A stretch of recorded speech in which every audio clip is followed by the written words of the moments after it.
Hello, chess friends. This is International Master Valeri Lilov, and I must apologize for my voice. I sound very old and very different. And that's because I had a little bit of a cold, not because I've gotten old since our last time.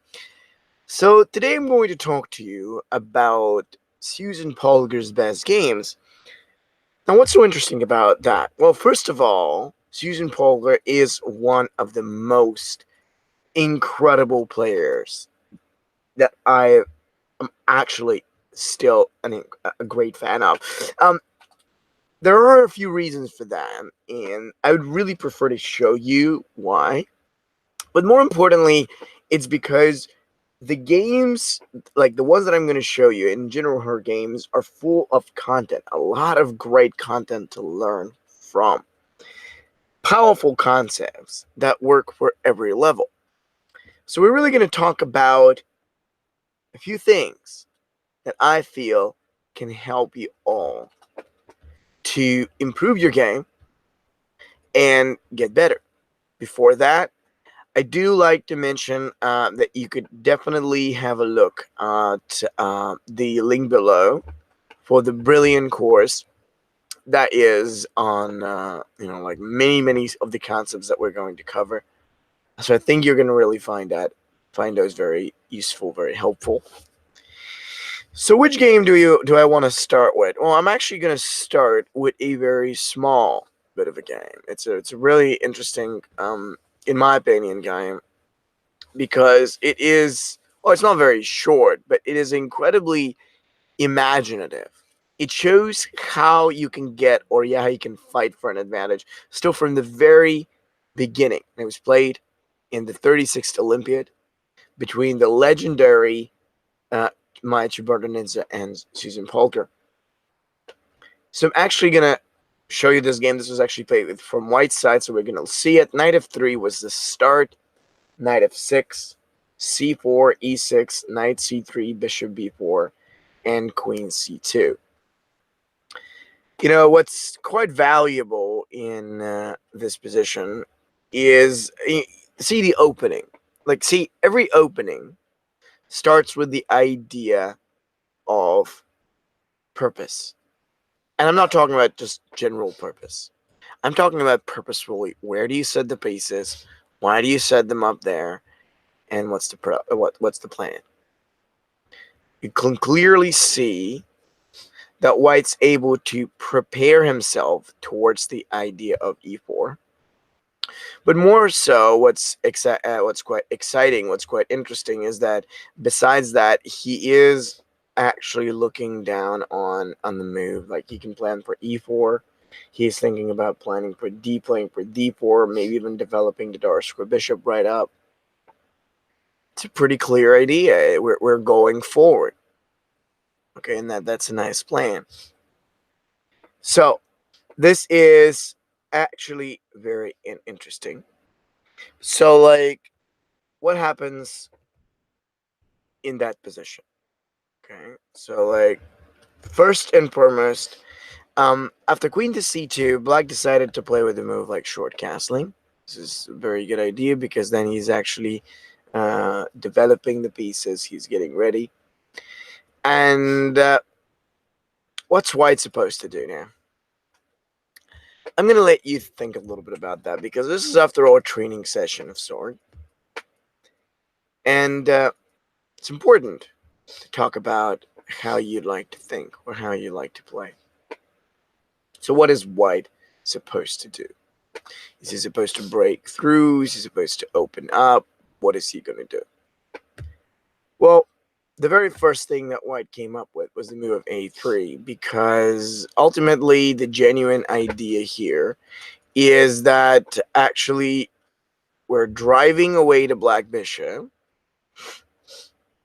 And more importantly, what you see, or what you get to realize, is that as black moves away, he's losing. Okay, this is important. He's losing space. He's losing possibilities. This is what you want to do. You want to make your opponent go back. You want to make him to walk away. And as you do it, you get that space and control and opportunities that is most necessary. Brilliant. Absolutely terrific. It's a very good idea. And it works. Now let's talk a little bit about what happens next. A3, bishop takes to the C3, and now after that there was queen takes to the C3. So what's going on now? Okay, very important. It's actually this thing that we're controlling the move of, so we can have moves like d4. We can have that ability to think of a move like maybe even g3 and bishop to the g2, step by step. See, that's all white wants to do. In a position like that, you could go with a lot of different moves. But the most important kind of a thing is that right here, by taking the bishop pair, by getting the advantage of a bishop pair, you can realize a lot of things, as a feature for white. First thing, it's that there is flexibility. What that means is that white can choose how he is going to manage the pawn structure.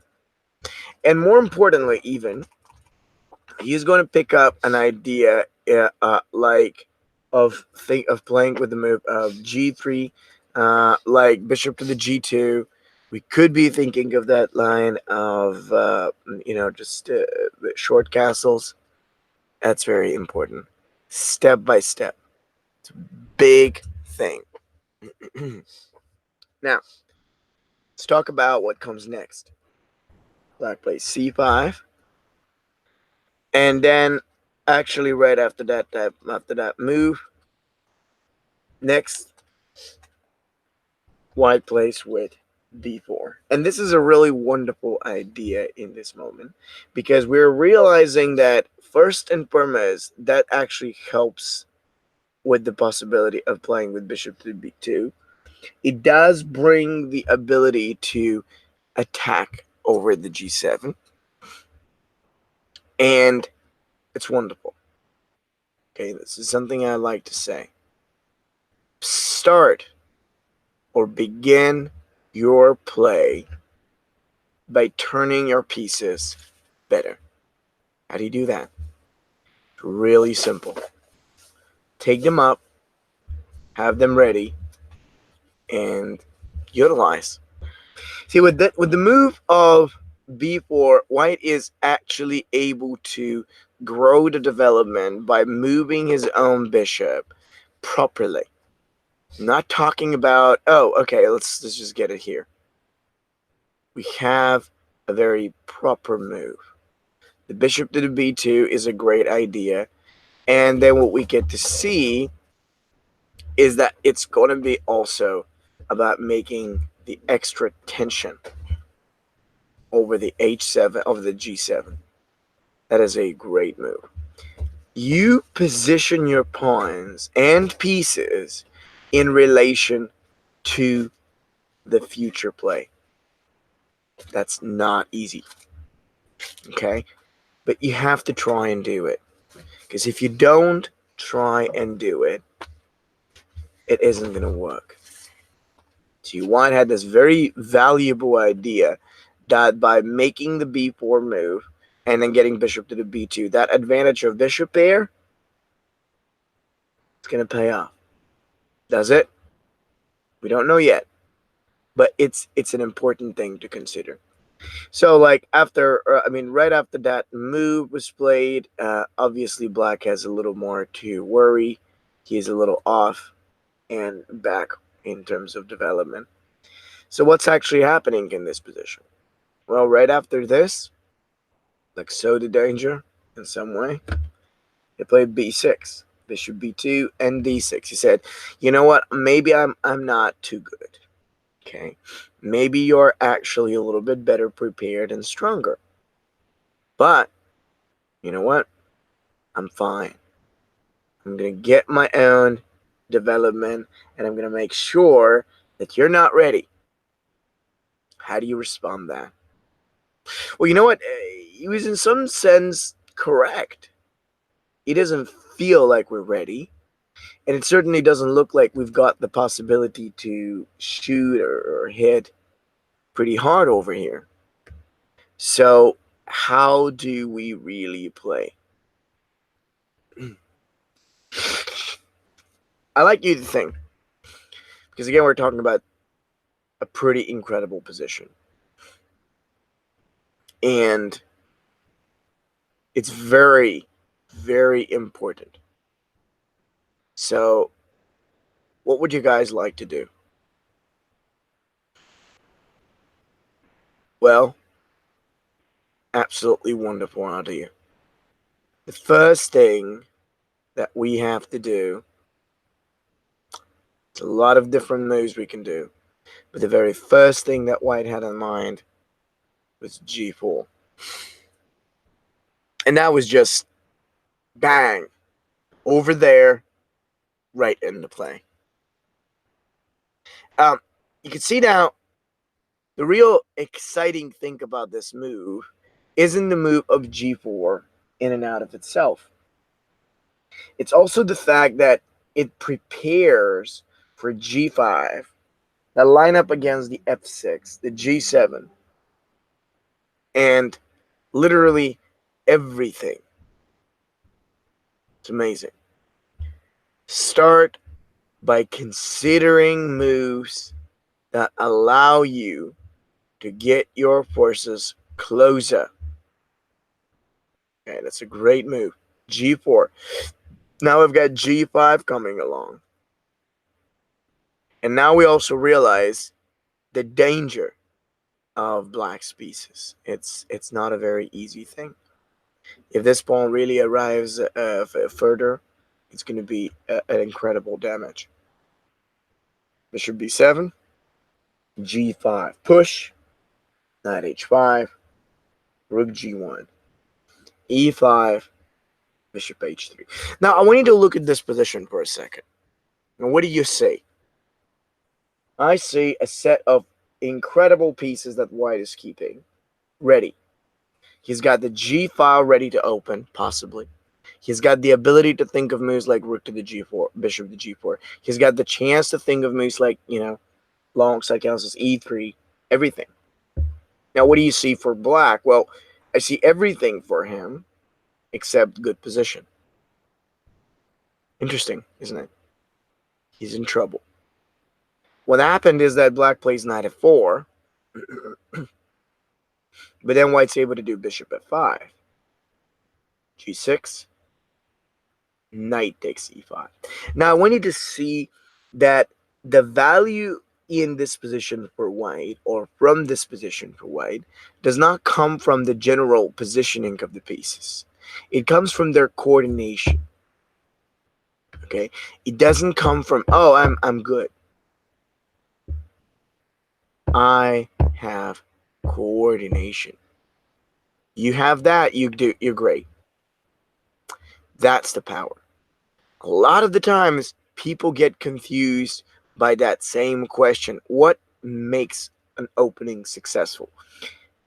And there goes Polgar with the very simple idea that when you coordinate, you create circumstances. How do you coordinate? Well, that's not an easy question, but it begins with a very simple idea that in order to achieve it, all you have to do is make your pieces be together. That's all you have to do. Alright, so like basically after knight takes to the e5, knight takes to the e2, knight takes f7. Actually, you may be wondering what would have happened in case Black did d takes to the e, and so actually why didn't he do it? I think the reason why he didn't do it is because White would have played with the move of queen takes to the e. And then ultimately the idea would have been to utilize the queen and bishop perfectly. Then it would have been just a chance to take the f4. And in some sense, what we get to see is the incredible power of each piece taking itself brilliantly. in and against the black position. It's great. See, I think black just didn't realize it, but would have been brilliant. So seeing that, you can kind of realize the not just the danger, but the whole problem. The knight takes d5, black played knight takes to the e2, hoping to complicate and do things. But didn't work. Why? Because it doesn't. The idea is that right after that move, actually what you see is that white's able to play with knight takes to the f7. And then right after the move knight takes f7, we're having this opportunity of a checkmating threat. Just wow. And it's something. And the reality is that after knight takes f7, knight takes to the c3, and then knight h6, we get to see that white doesn't even need the queen. Do you see that? It's unbelievable. White doesn't need the queen because he already has the big power. He already has the pieces that are actually used to achieve maximum impact. So he's using them.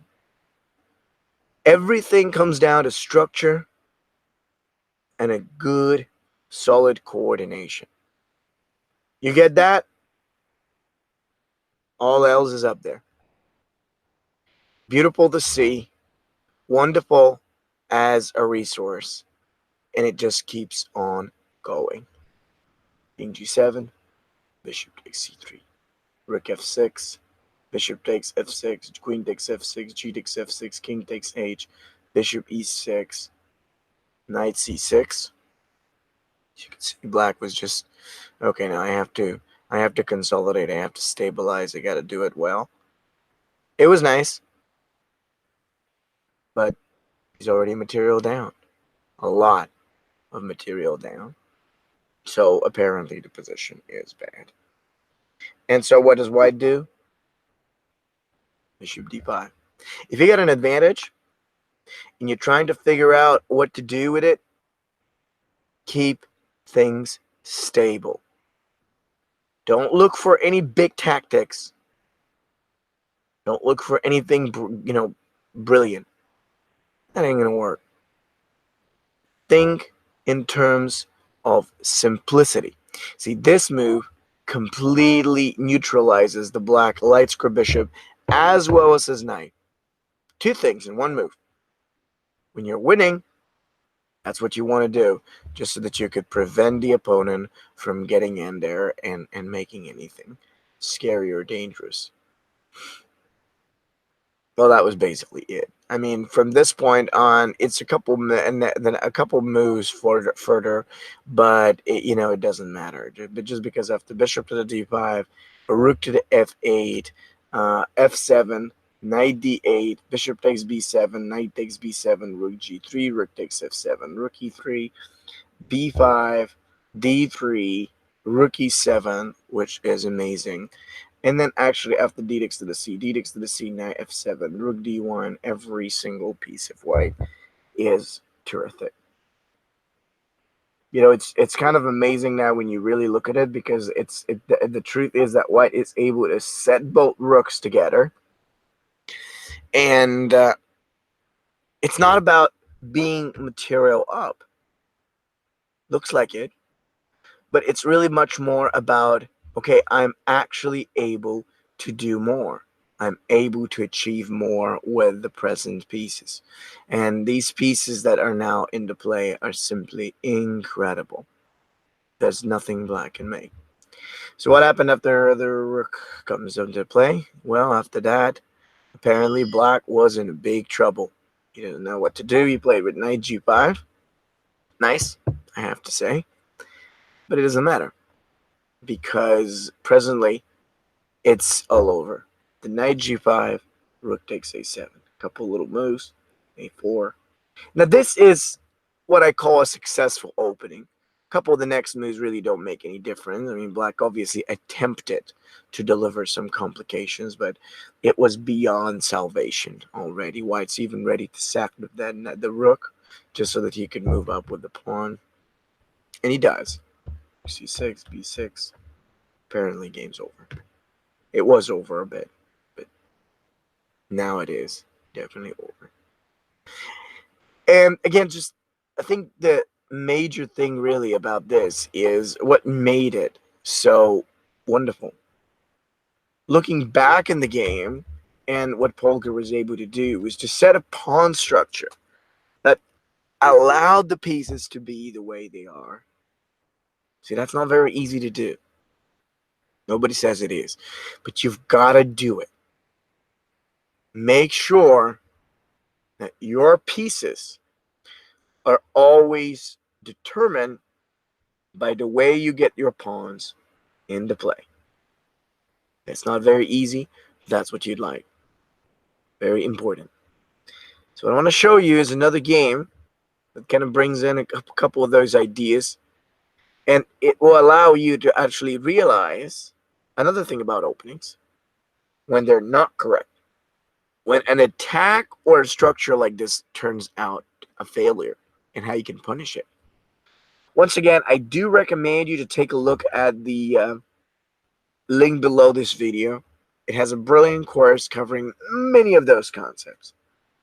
Polgar, and again, just the major thing is to understand how you can do it in your own games, which I think is what the value of each course is. It comes at an incredible discount for the next few hours alone, so take advantage. Now, let's take a look at this game as played between Joseph Horvat and Polgar herself. French, White played a bit passively, and Black used that to develop well. It was good. Now, after knight f6 coming up, White decided to play with this move. And it was all right, because then at the end of the day, d-d, d, bishop c prep. Now, I want you to take a look and see a very important thing. I call that the idea of simplicity.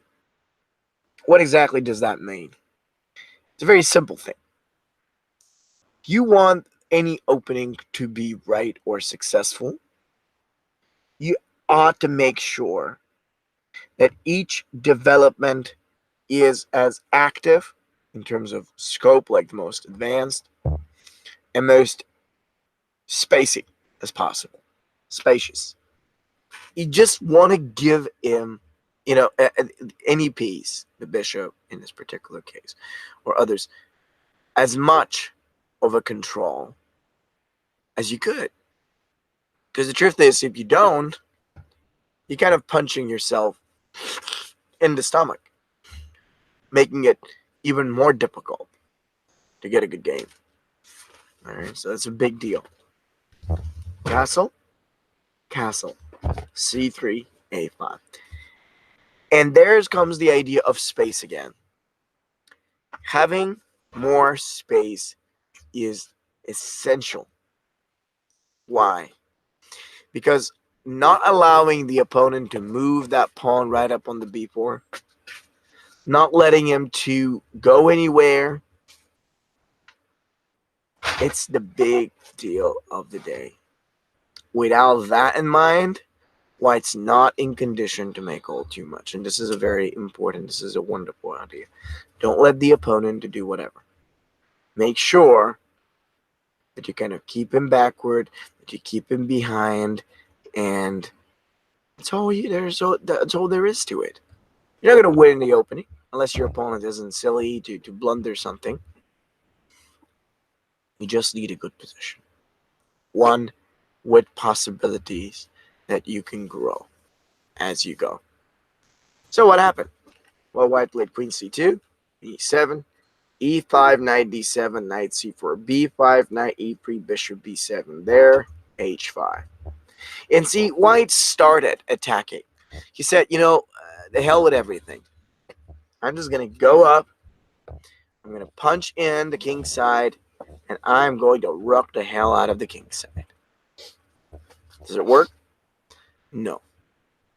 Simply Having a little bit of extra space and one advanced pawn does not give you the right. Now let's talk a bit about what helped in the previous game, a similar sequence to work out, as opposed to what doesn't in this one. When you're starting an attack, all right, the first rule that comes to the success of any attack is, do you believe that this attack can sustain duration? If it cannot sustain a duration, it's not worth it. What? Now there's a big question. What covers the duration? We all know what the threat is. We all know what a general long-term plan is. How do you measure the duration of an attack? It's really simple. I need to show it to you so you can visually see it. Take a look at what happened. White started with the idea of jumping up with the, knight. He jumped with the other. Then he played this check. Then he did this take. And it was over. Why? Because there is no attack no more. There's just a knight out there that feels misplaced, right? So if you think about it, the duration of White's attack was how many? 1, 2, 3, 4. And if we count bishop takes b5, 5 moves. Is that a good duration? It could be. But only if it gives you something to continue the attack, or maybe something to measure, okay, I was successful. If it changes the structure and it doesn't bring anything you can count on, forget it. I literally mean forget it. An attack is only as good as its follow-up, especially when there is a sacrifice or a shifting value in the position. If there is a sacrifice or shifting value, forget it. Can't do it. You cannot go on for a shifting move that's going to just disappear in 3 or 4 moves time. That's what the problem was. And that's why it failed. So what should have White done? Well, there are a lot of things. Possibly you shouldn't have played this in the first place. You should have taken the time before running an attack. In fact, we can almost say that this one was the start of White's attack, but it just didn't work. It's gotta have power. I'm not talking about developed pieces. I'm talking about threats. I'm not talking about pressure. If you don't have it, then don't start it. White could have very easily played a4. He could have done knight c4. He could have done bishop g5. Yeah, it wouldn't have been so impressive, but damn, it would have been right. You can't do an attack every single time in your games, in the opening. Everybody would like to do it this way, but it doesn't work this way. Positional preparation, that boring thing that makes you want to kill yourself when you play, that's what you got to do. Black did it. White didn't. White played cool, and by being cool, he started this early incorrect attack of Black countered. Now, granted, if you're playing lower class players, they will make a lot of blunders. So you may say, okay, Valeri, I'm justified. If I start playing like that, my opponent's gonna blunder. And hell yeah, I mean, he blunders and I win in a cool way. Who cares? It wasn't correct. There are 2 problems with this. First of all, you're not going to be playing those kind of guys forever. I mean, if you want to grow as a chess player, sooner or later you're going to meet players who are not going to let you do this. And second, if you develop a habit in going for the cheap traps, when you reach that level where you're already beating these bad guys, like the bad players, and you're going against the good players that don't let you do this, it's going to be very difficult for you to progress, simply because these tricks don't work on them, and yet you already have the habit of making them. You're going to constantly appear over and over, compromising your positions, and that's going to be a very difficult spot to really climb on. So don't do it. It's for your own good. Cheap tricks don't work. think in perspective. You got to play right. And when we mean right, yes, sometimes it means boring. Sometimes it means going through the steps that you find not so good. Going for the setup. But it's needed. It's necessary. Everybody does it. If you want to play good, if you want to learn to play good, and you want to get better, you got to learn to do it too. Why didn't do it in this game? He was a master, grandmaster, and yet he failed. So we say that even more than just the powerful initiative, the development and the proper coordination of the pieces is more important than anything else. And that's what matters most. Black did get the development. He did have the power in his pieces on. And why didn't? It was interesting. See? It's that kind of difference. White set the queen on the e2, but then black just played queen f5, bishop d2, f6, punching the knight, making him to go away. White played rook e1, f takes g5, queen takes e5, bishop takes f2, and you can see this whole thing was a disaster. Interesting. All came from the rushed opening of white. Very similar to what black played to what happened in the previous game. But why did it come like this? Again, one thing. Every sacrifice, every attack, every break you're willing to make. It doesn't matter which stage of the game it is. Opening, middle game, end game, mid-opening, mid-end game, whatever. It's about one thing. Follow up. You don't need it if you're not going to risk anything. If you believe, even if he defends, okay, I set up a trap, he covers it, I'm okay. If that's the case, no worries. But if you don't see that breakthrough, you don't want to do it. Not if you're risking the position or you're risking your structure. Very important thing and a beautiful way of punishing. That's why I say that Polgar's games are incredible, because you get that content. Are they perfect in terms of value? Like in terms of they're very valuable. Like Carlsen's or Kasparov's games. Those games are on a very different level, because they can anticipate 5-10 moves from now what the other guy is going to do, and the other guy anticipates 5 moves. So that's why they feel more like a puzzle, like a mystery, as opposed to games we can learn from. But those games are incredible because she's just so good at pointing out the attention to what really we need to learn, even in her games, more so in her lessons. It's incredible. I love these two games, and I do hope that this gives you a little bit more of an insight of what makes an opening successful, both in a tactical as well as in a positional manner. Thank you so much, and I'll speak to you next time.